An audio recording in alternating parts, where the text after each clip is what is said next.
La mise en place du contrôle technique des motos et scooters à la revente, dit contrôle technique transactionnel, est revenue sur la table lors du dernier CISR d'octobre 2015. Nous sommes venus à votre rencontre pour connaître votre avis sur le sujet. Aïe aïe, vous êtes mal tombé là. Je suis contrôleur technique. Je pense que le contrôle technique, pour les voitures, oui, mais pour les motos, déjà que le permis est assez exigeant, peut-être qu'on pourrait être un peu plus relax, surtout que la moto, on fait, nous, motards, très attention sur les éléments de sécurité. Je ne suis pas d'accord, dans la mesure où, d'une part, la plupart des motos sont correctement entretenues.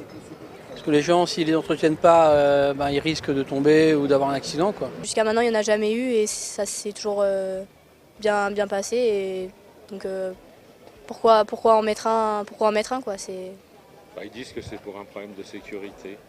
La sécurité, on les emmène au garage quand ça va pas. Généralement, elles sont bien entretenues, les motos. Chaque motard, on n'a que 2 roues et on fait en sorte d'entretenir son véhicule. Parce que sinon, le premier qui en tire les conséquences, c'est le pilote lui-même.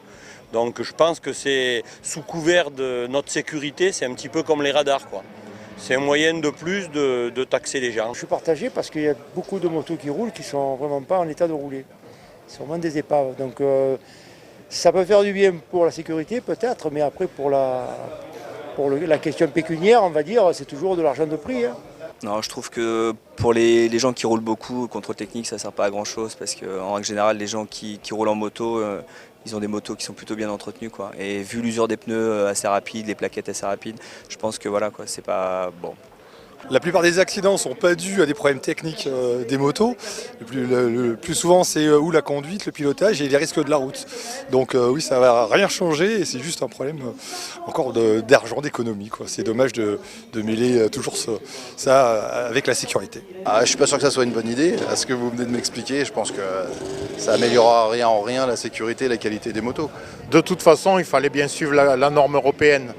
Donc c'est normal qu'il y ait un contrôle technique.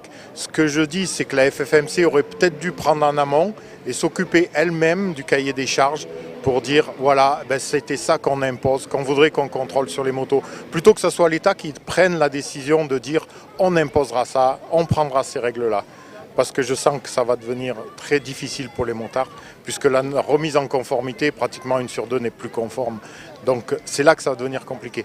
Après, c'est surtout pour les 50 cm3, là oui, c'est peut-être dangereux, je pense. Après, le motard en lui-même, lui, je pense qu'il est responsable et il fait attention à sa machine. Avant qu'un contrôle technique ouvre, il faudra que les gens soient formés, que le cahier des charges soit aux règles. Donc ça mettra au minimum 1 an. Donc je pense qu'il faut manifester. De toute façon, tout le monde a le droit de manifester, on a le droit de ne pas être d'accord. Ça risque d'être encore compliqué, quoi.